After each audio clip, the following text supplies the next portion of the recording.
People told me I couldn't do a lot of things. I feel like I'm the chosen one. Look at this. We created this. This didn't exist before we were here. All we are is proud and passionate. I love Toronto. I love this team. And we're going to the NBA Finals. Let's go! Nothing matters but winning. Welcome back to episode 29 of Rapzville Weekly. I'm your co-host, Gabriel Chelio, here with another depressing episode with my co-host, Adam Kasuchi. And today we are going to be doing the Week 7 NBA recap. As you could probably tell from the tone of voice, this week hasn't been a good one for us Raps fans, but we're going to save that till the end and just get the other series out of the way. So first off, we have the Miami Heat versus the Milwaukee Bucks.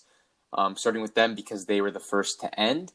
Game 4 happened on Sunday, September 6th, a chance to complete the sweep. Giannis left this game early on with an ankle injury, but still managed to put up 19 points in his 11 minutes of play. Middleton, however, dominated this game with 36 points, 8 boards, 8 assists, and 2 steals. He carried them to their eventual 118-115 overtime victory. The Heat put up a strong fight, but couldn't close this one out. They gave up 12 straight points in the final quarter, losing their 8-point lead. Then overtime was a disaster as they only put up 2 points in the first 4.5 minutes. After that, Hero hit a big three-pointer to make the score 113-112 Bucks. However, Middleton delivered the clutch dagger over Hero and a supporting Crowder to basically seal the game away. Bam led with 26, 12, and 8 on 77% shooting for the Heat. Duncan Robinson added 20, Crowder with 18, and Jimmy Buckets and Dragic both put in 17. Well-rounding scoring game for the starters clearly, whereas the Bucks had a little more help from the bench, and that's where the difference lied. The series was then 3-1, and they were off to Game 5 on Tuesday, which was much more decisive as the Heat won 103-94, completing their victory and moving on to the conference finals. The Heat shot much better from the field this game, 48% versus 36 for the Bucks, but they did have a lot more turnovers, 21 total. Dragic and Jimmy both led with 17 points this game. Butler added 10 boards and 6 assists on 4 for 6 shooting, where most of his points came from the charity stripe. Crowder had a solid game too, adding 16 points and 6 boards. For the Bucks, Middleton led for scoring with 23 points, 7 boards, and 6 assists, as Giannis was forced to miss the rest of the series with his injury. Middleton only shot 8 for 25, however, and had 6 turnovers, so clearly that disrupted the Bucks' chances of moving on. Lopez had a double-double with 15 points, 14 rebounds. Dante DiVincenzo added 17 points too. The Bucks really struggled with their 3-ball also. Hill, Lopez, and Matthews all went 0 for 3. Bledsoe 1 for 4, and Middleton 2 for 9. Clearly, this was one of the problems this game, and recently, Giannis has apparently unfollowed his teammates on social media. That's what one of my friends has told me. He's a Bucks fan, and that could be problems, and maybe Giannis is looking to leave. That's usually like one of those telltale signs. Maybe he's going to get traded, free agency. We'll talk a little bit more about that later as we get to the end of this episode, talking about moving forward with the season. But it'll be interesting to see what he does. Moving on to the Rockets and Lakers. Game 2 occurred on Sunday, the 6th also. The Lakers were able to bounce back and take this one 117-109, following Davis's 34-point, 10-rebound performance. LeBron put up near triple-double numbers too, with 28 points, 11 rebounds, and 9 assists. He also had 4 steals and 2 blocks. That's a really good, well-rounded game for him. However, he did have 7 turnovers. The only other shutout for them is Markieff Morris, who put up 16 points and 5 rebounds on 6 straight shooting. He sparked a big lead in the first quarter that the Lakers dominated. They had a 16-point lead at half. This lead was blown as the Rockets went up by 2 at the end of the third quarter. The Lakers were able to finish strong the final quarter, though, tying the series up 1-1. Harden led Houston with 27 points and 7 assists that night. Gordon added 24 points to the scoring, and P.J. Tucker had a solid double-double with 18 points and 11 rebounds. Finally, Westbrook had an off night, showing 4 for 15 and ending with 10 points. On to Game 3, where the game was very, very tight up until the final quarter, and both teams exchanged leads. The story of the fourth quarter, though, was a flaming hot Rajon Rondo, who ended up with 21 points and 9 assists on 8 for 11 shooting. LeBron also had a powerful night with 36 points, 7 boards, 5 assists. Davis, too, with 26, 15, and 6 on 9 for 13 shooting. Harden and Westbrook both had great stat lines tonight, putting up 30-plus points each. Westbrook had 8 rebounds and 6 assists too, while Harden had 9 and 9. The Lakers outscored the Rockets 30-20 in the final quarter, closing this one out 112-102, taking a 2-1 series lead. They went on to play the Game 4, which is the final of our recap. The Rockets had no answer for Davis this game, who dropped 29, 12, and 5. There were 5 other Lakers who landed in double digits for scoring, including LeBron's near triple-double with 16, 15, and 9. For the Rockets, Westbrook led with 25 points, Gordon had 19, and Harden added 21 points and 10 assists. Team comparison stats really show the outcome of this game. The Lakers shot much better from the field and more assists off the bat. Next, they had double the rebounds of the Rockets, 52 versus 26. They had 12 offensive rebounds. Rockets only had 1. Now looking at the scoring margin, points in the paint, 62 versus 24. Second chance points, 17 versus 3. And fast break points, 19 versus 2. The Lakers won this one clearly, 110-100, taking a 3-1 series lead and looking to close it out tonight on our recording day, Saturday. Yep. Moving on to the third series, the Clippers versus Nuggets. This one's a little bit longer. Game 2 occurred on the Saturday after our last recap, where the Nuggets defeated the Clippers 110-101 to tie the series up 1-1.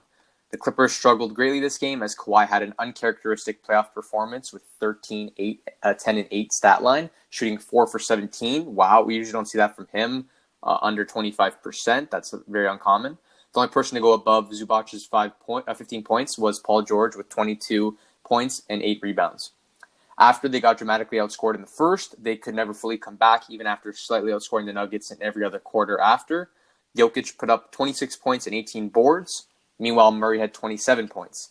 That pretty much sums up this game, but one final thing, Beverly got ejected with a pair of technicals at the end of the game, so those free throws helped put this one away.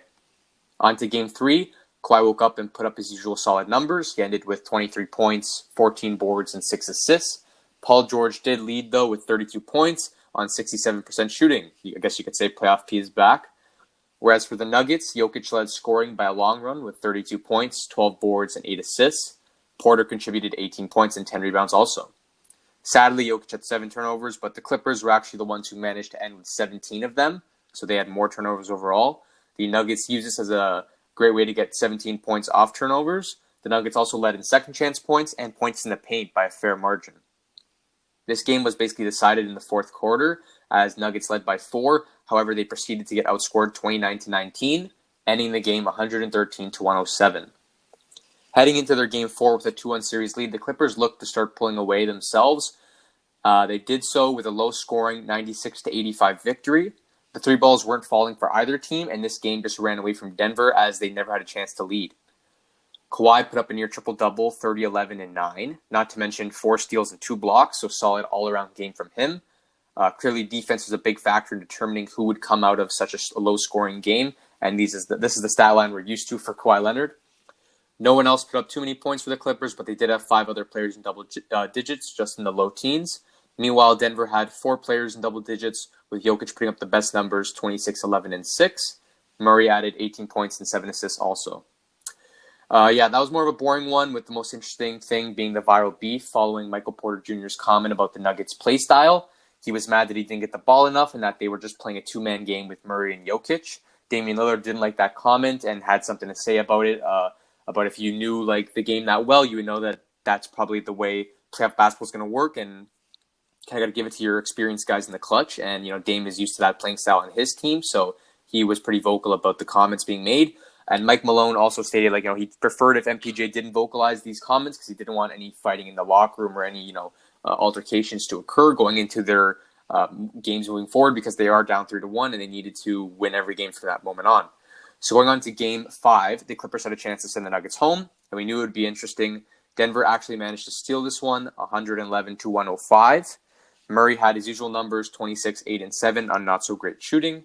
Jokic added 22 points and 14 boards also, again with the 6 turnovers, by the way.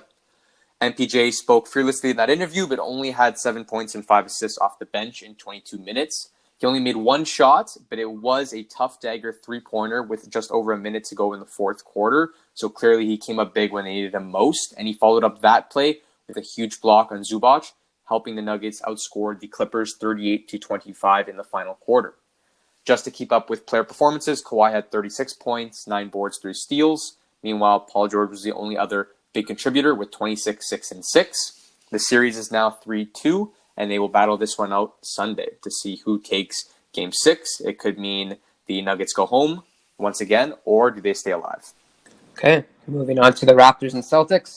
The big series for us, probably the one people are waiting for. So let's talk about what happened start to finish this week.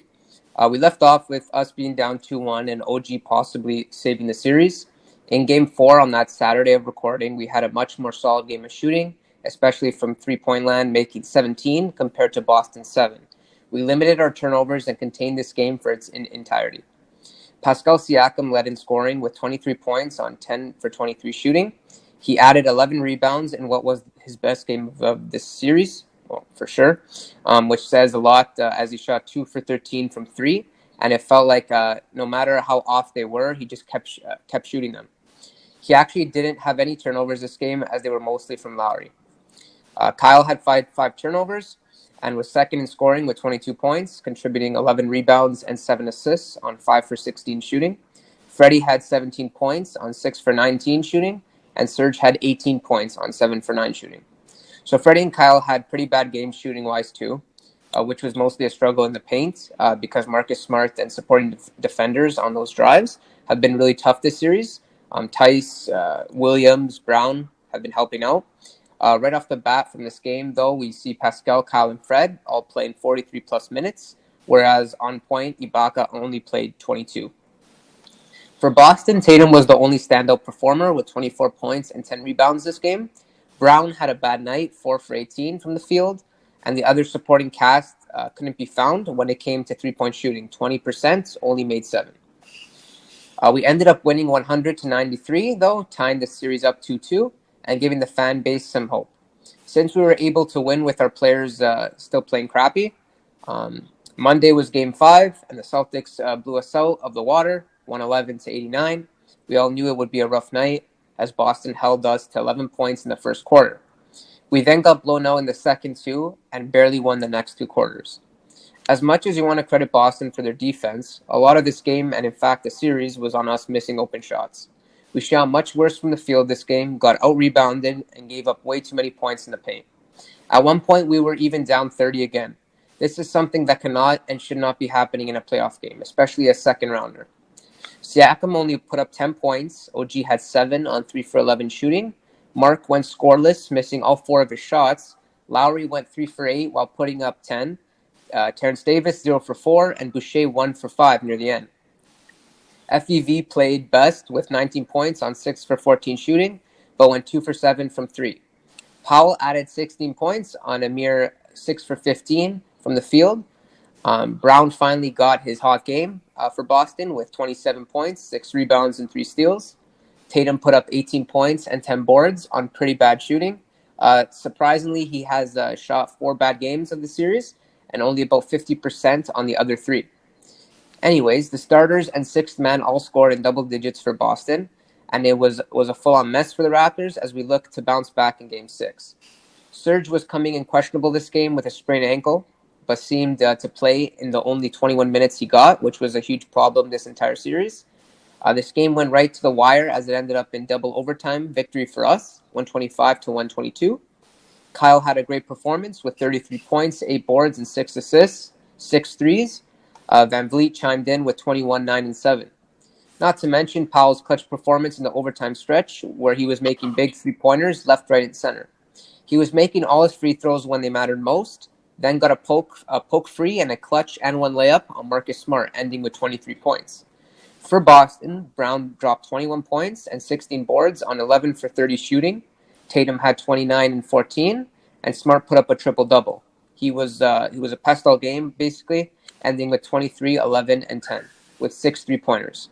Now for the problems of this game, we need to address. Gasol started basically like a dummy, going 0 for 4 with the turnover.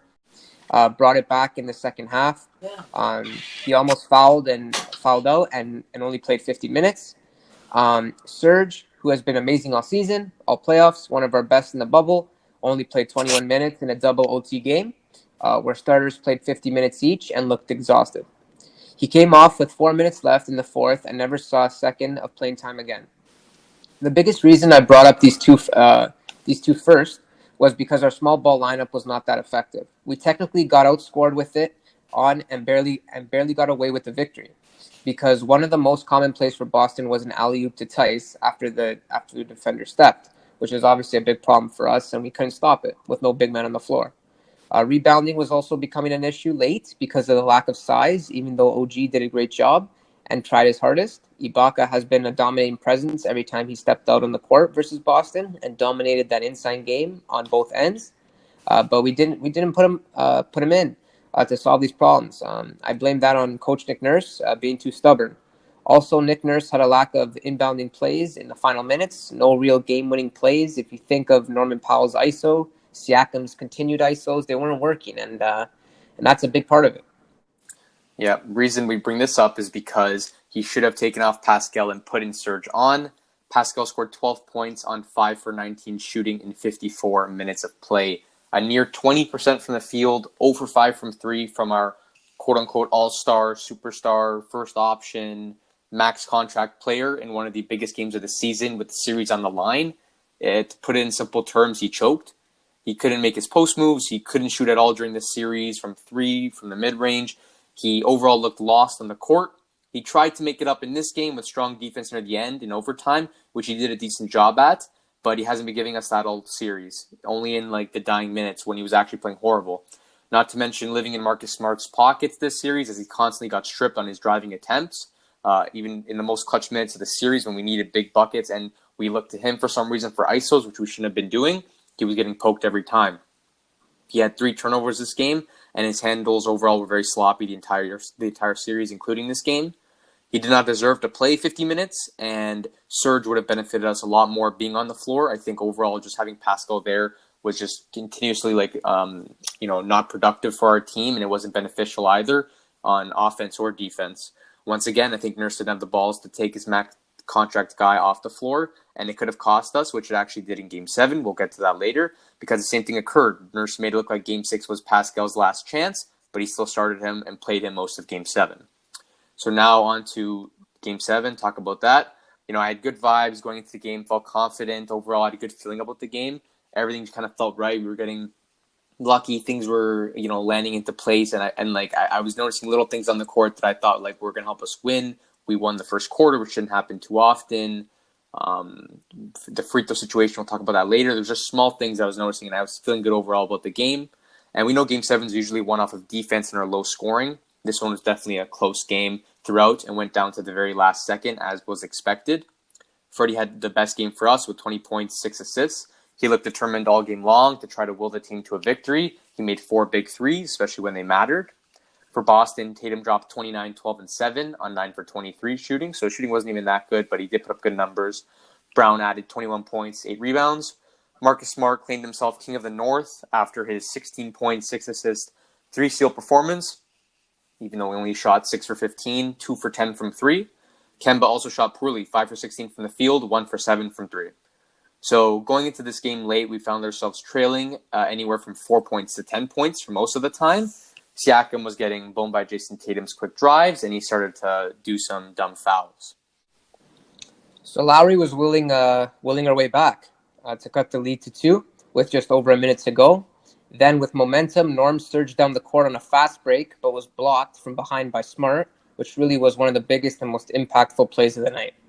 Lowry got fouled out with 35 seconds remaining, which was a very tough blow for us, as he was the most clutch player we had out there and was leading our comeback. This meant that Serge Ibaka could finally come on to close the game. And guess what? It was because Nurse never wanted to take off Siakam and put on the better player, even though he was struggling with rebounding or even getting dominated on the inside. He was so hung up on that small ball lineup and never abused our size with our tall bigs. Grant Williams missed both free throws miraculously, but Norman could not box out Tatum, who jumped over, grabbed the rebound, and then got fouled coming back down. He went to the line, making one of his free throws afterwards. Once again, another possible miracle because they missed so many free throws this game and it constantly felt like the stars were aligning. With 35 seconds left, though, we decided to save the final timeout in case we needed it if we missed our first attempt at scoring, which makes sense. What doesn't make sense is that there was no play run, and Fred was wandering helplessly around the court looking for a chance to score by having to ISO a guy 5 inches taller than him, which doesn't make much sense. Serge Ibaka didn't even give him a proper screen, and it took way too long in that play clock to set a screen and have a chance to score, because usually you should score as quick as possible. With no scoring option, no good look, no play, and the clock running for so long, Nurse had to call a timeout here and draw a play, but he didn't. Instead, Freddie had to chuck up a high-arcing prayer, which obviously airballed, and we gave away the season. Final score was 92-87 after a pair of Kemba free throws. Once again, no good play executed for the final chance to cut the lead, and it ended with a Pascal airball, which sums up the series. One of our biggest problems that game, besides final play executions and coaching mistakes, was our 18 turnovers. This was one of the highest amounts we've had all playoffs, leading to 31 points for Boston. Pascal, of course, responsible for 5 of these. Lowry and Freddie, 3 apiece also. But Pascal's were much sloppier, like bailouts from his bad scoring attempts.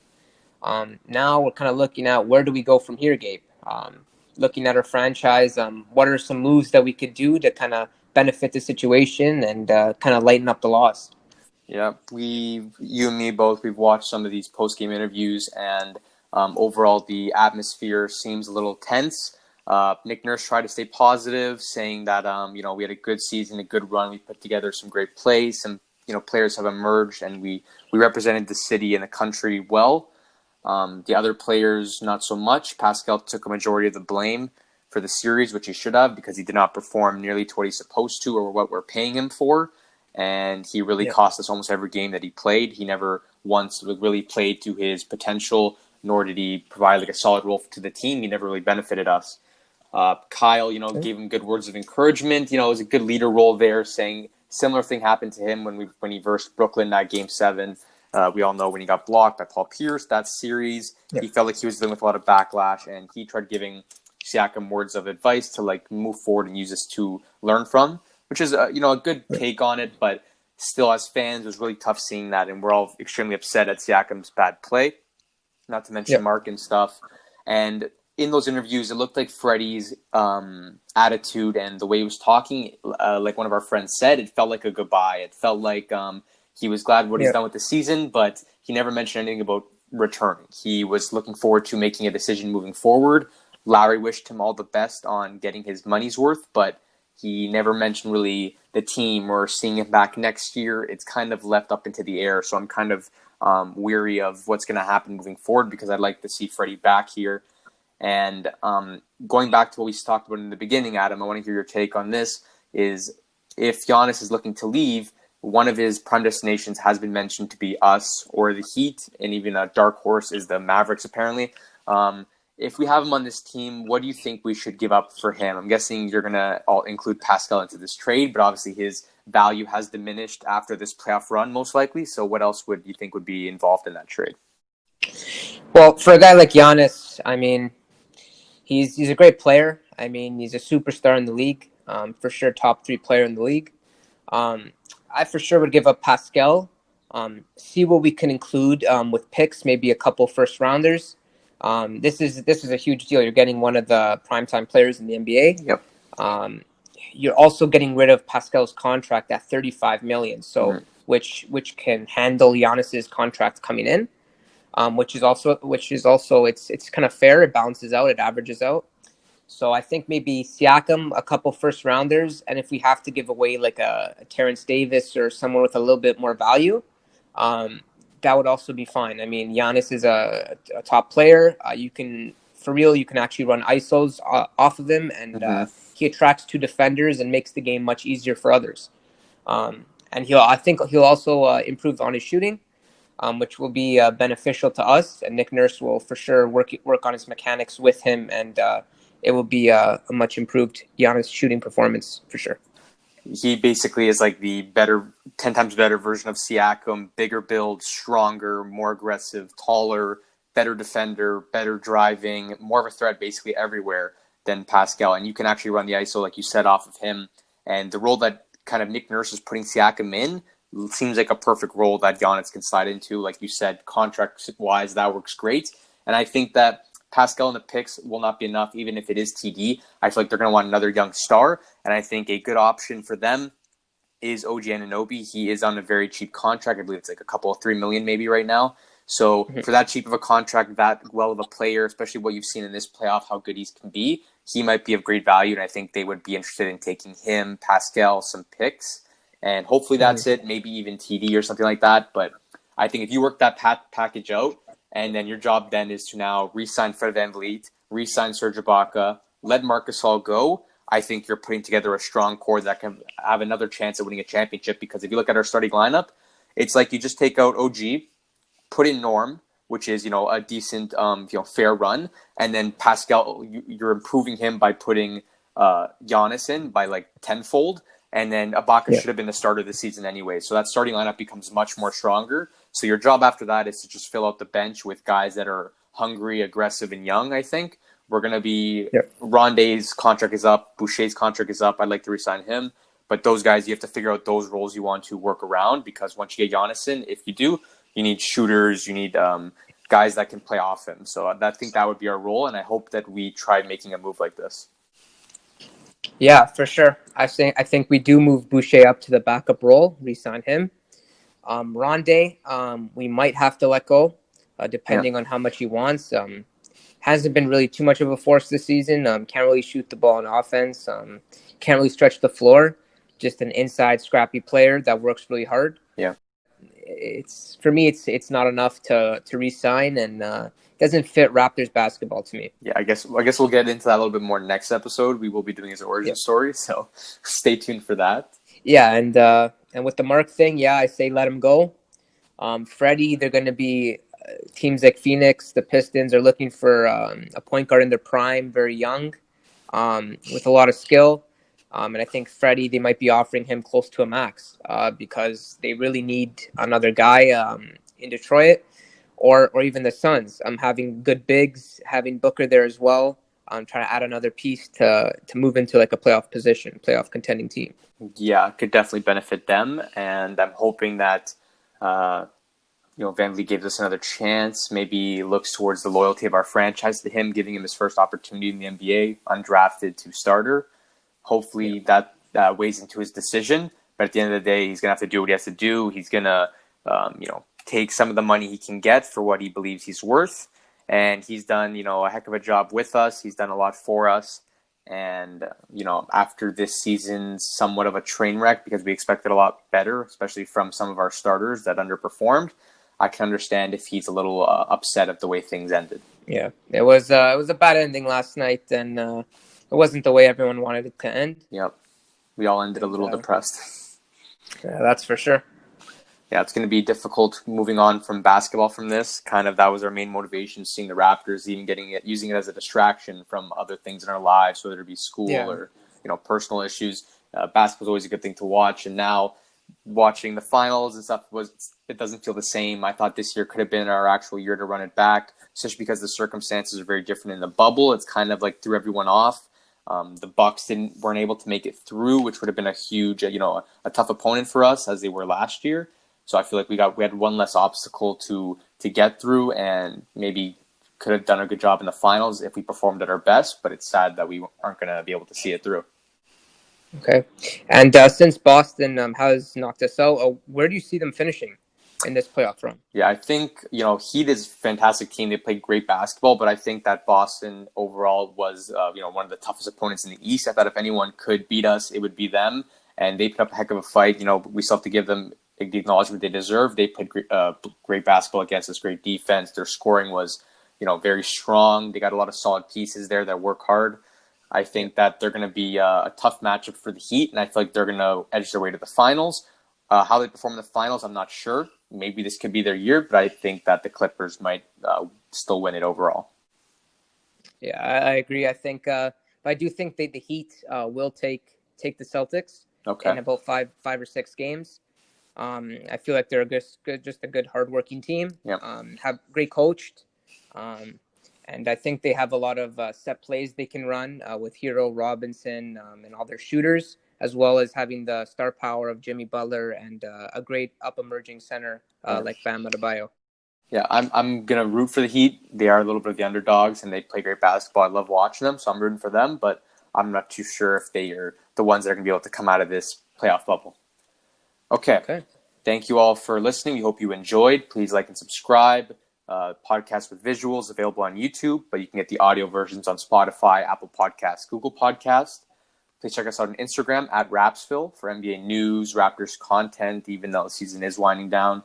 Box scores, all that type of stuff. And yeah, that's us signing out. Peace.